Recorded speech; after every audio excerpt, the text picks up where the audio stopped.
Welcome to the family that reads a lot. I am surrounded by books, and that's a good thing. The last couple videos, life has been busy. Can we just say that? It's fall. I have kids in sports. We are in the thick of homeschooling. There are activities and all of the things coming at us as quick as they can be. Now throw in, we're beginning to get invited to all the Halloween things and all of this. Like, it is busy. But we've still been doing quite a bit of reading. Most of it has taken place in the car for the kids, but it is what it is. I've had some late nights that I probably should have gone to bed, but I just wanted to read. So I guess I don't know where to start. So I'm gonna kind of combo two videos together because honestly, I've been really struggling to find time to edit videos. Filming them is one thing, editing is a whole nother process, and it takes quite a while. So I am going to combo this video, which is a what we read, with a library haul, because just they're kind of both based on books and they're the same idea. So here we go. So I guess we'll jump in to, let's jump into the library haul real quick. So, and I guess this is kind of a check-in too, as far as reading what we've been doing, because y'all, I am leaning hard into the cozies, okay? So you can tell by my part of the library haul here, I have a Blue Ridge Library Mystery, Shelved Under Murder by Victoria Gilbert. I have a Haunted Library Mystery, Checked Out for Murder by Allison Brooke. I have Crime and Poetry by Amanda Fowler. It's a magical bookshop mystery. Have not started this series yet. If you know this author or have read this book or anything, let me know. Honestly, I just Googled library cozies and found all of these authors, and I am loving it, y'all. It's the feels, they're mostly kind of, I wouldn't say autumnal, but a lot of them have like, it's a wintry type thing, or it's just cool.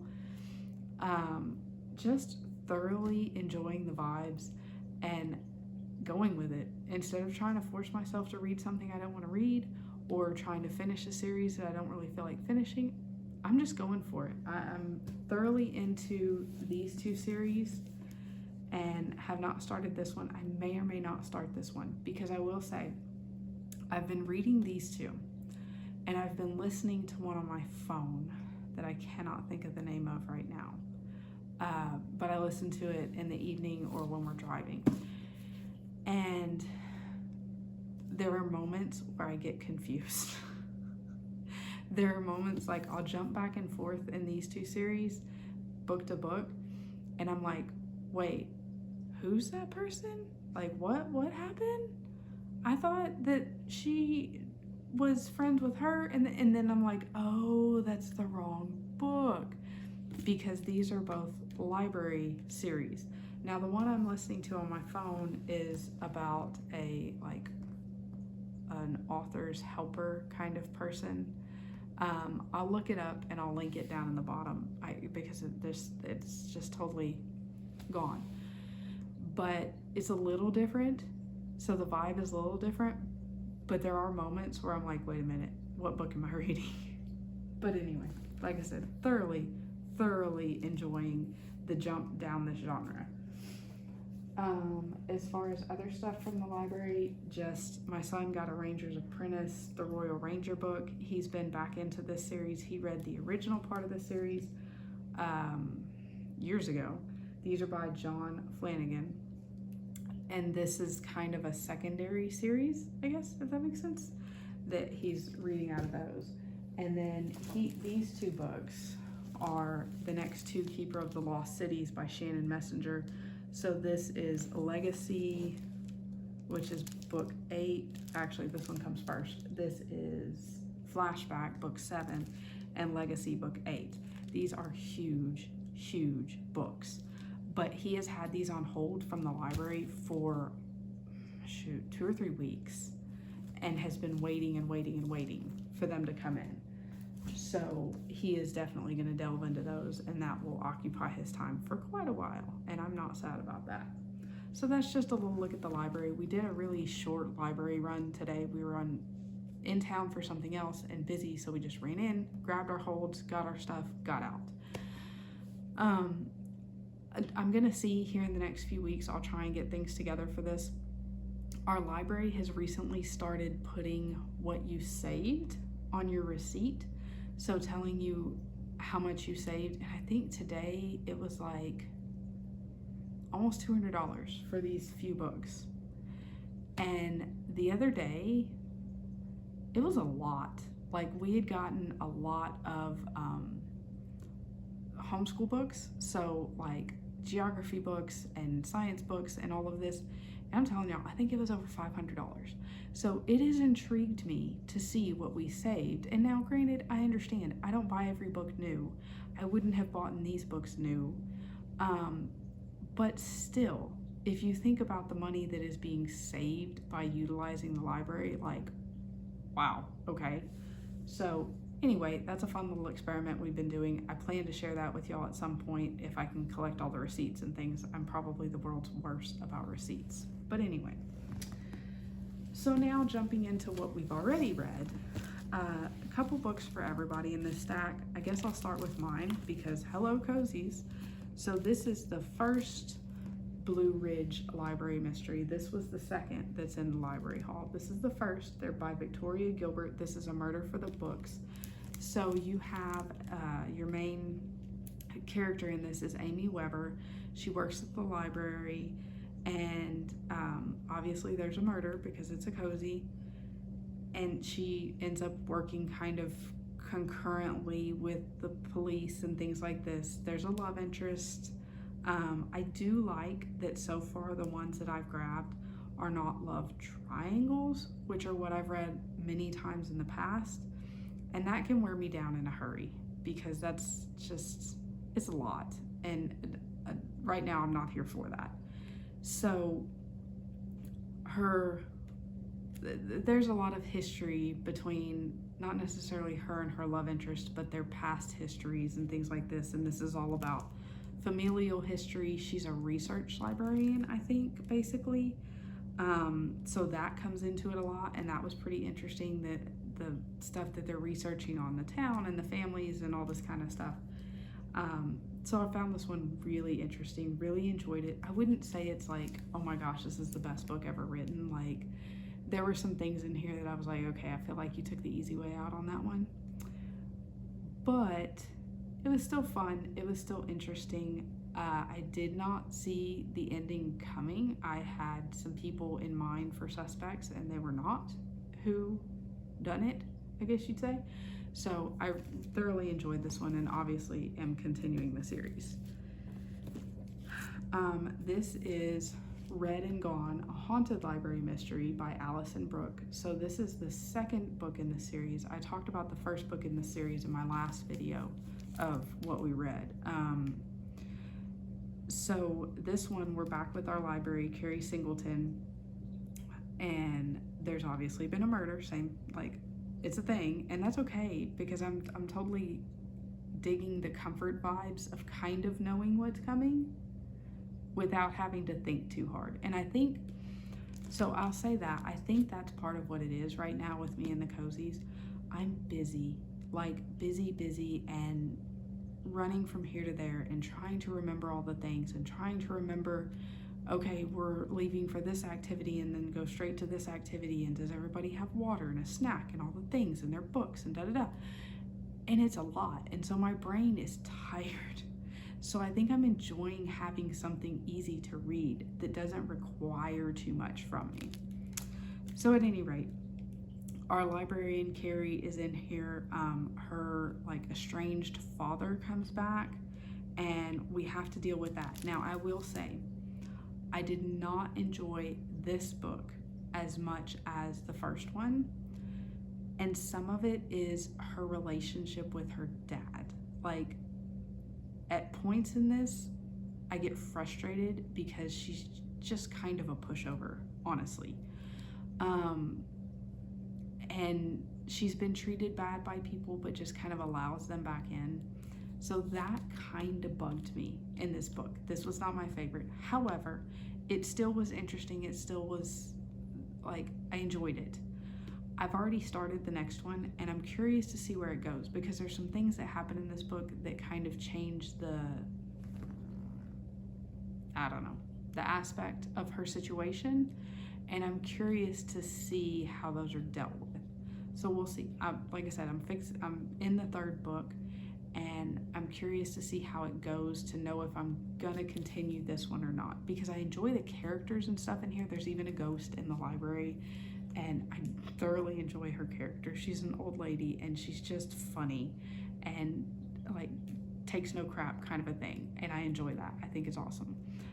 If you were wondering, I used to love Golden Girls, and my favorite Golden Girl was Sophia, because she took no crap and just put up with nobody's anything and told them all what she thought. So at any rate, this is a fun one, but we'll see if I continue with the series or not. So as far as my son, he read Wildfire by Rodman Philbrick. This is another survival type story. He's always enjoyed those stories. I think that I will probably go back and read this when I get back into that mode of wanting a survival story, because he did say it was super interesting. Basically, the kids are at summer camp. All of a sudden, there is a forest fire, and they have to survive and get out. So that's generally what this one is about. The next one he read, and it's interesting that this is a fire theme, but that wasn't intentional, is Ripley, Fire Station 5 by W. Bruce Cameron. This is the one he picked up when we went to the bookstore on our little adventure the other day. He's read W. Bruce Cameron before. There's a book. So here's the hard part with W. Bruce Cameron, because we're fixing to talk about a couple of his other books. He has so many books on so many different levels that it almost gets confusing. This one's very much like a middle grade level. The other one in this one is Zeus. Zeus Water Rescue. So these are about rescue dogs, which are just so far up my son's alley. It's not even funny. So this is obviously about a firehouse dog and his job. Zeus was about a water rescue dog and his job. He thoroughly enjoyed the book, said if the next one comes out, he'll definitely read it. But these are, like I said, this series from W. Bruce Cameron. So it's, what is it, Dogs? I think it's called Dogs with a Purpose. I was gonna say Dogs with Jobs. Dogs with a Purpose. So they're rescue style dogs. Thoroughly enjoyed it, gave it 5 stars. Now, my daughter read 2 W. Bruce Cameron books. So she loves W. Bruce Cameron.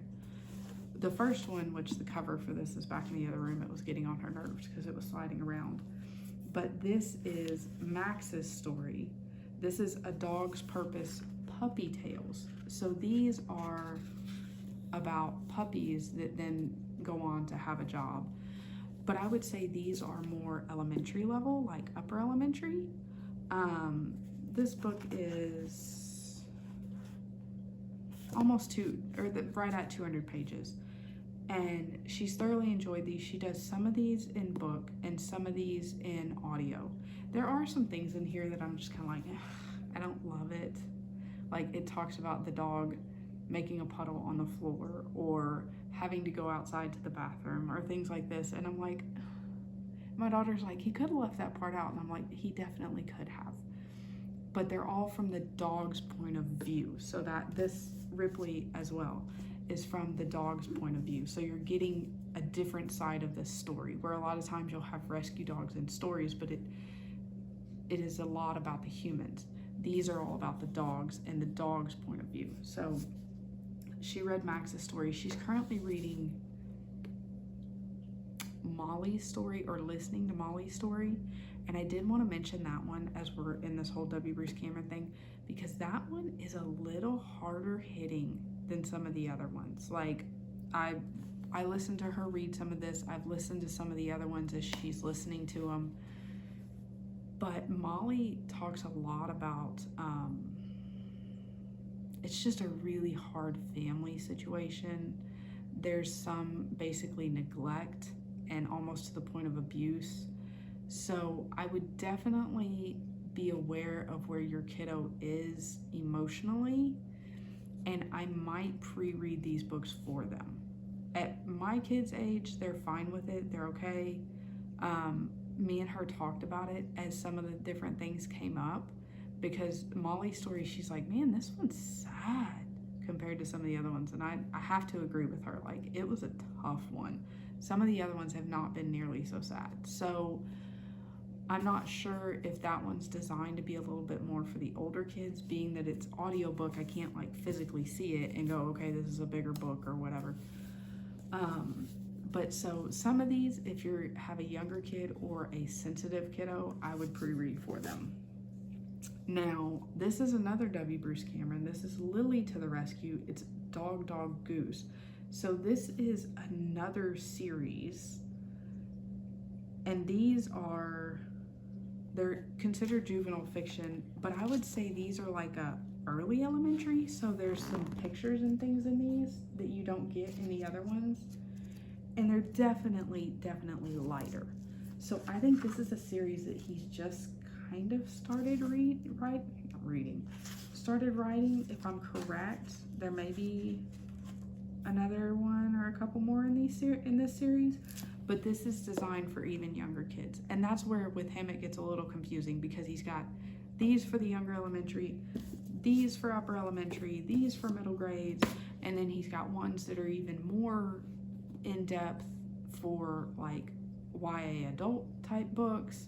So that's the only thing with Bruce Cameron. Just know what series it is and know where it's designed for. Google it. It is what it is. Had I Googled Molly's story before she picked that one, I probably would have put that one off for a little bit. But again, with her, it's not the end of the world. She understands, and we talked about it. And that's the thing. If they're going to read these books, probably talk about some of them. So at any rate, just wanted to come in and check in. Like I said, it's been crazy busy. It's been a tough season, as it were, but it's been for all the good reasons, for all the right things. It's, watching your kids excel in sports and have fun and be with their friends and go to their activities and stuff like that.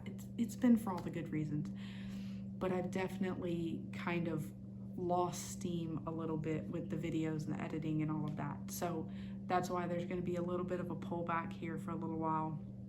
I think in video timing, it may have already happened. There'll be some weeks where there's only one video, some weeks where there's some short videos, stuff like that. I intend to pick up steam when things slow down a little bit, but we'll see.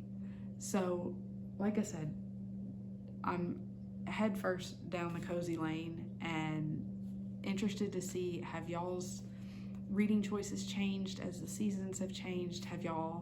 Is there a certain genre that you enjoy reading this time of year more so than other times of year? What are y'all doing? What are you up to? Let me know down in the comments. Give us a like, subscribe if you're not already subscribed, and thanks for coming out. Now y'all go read a lot.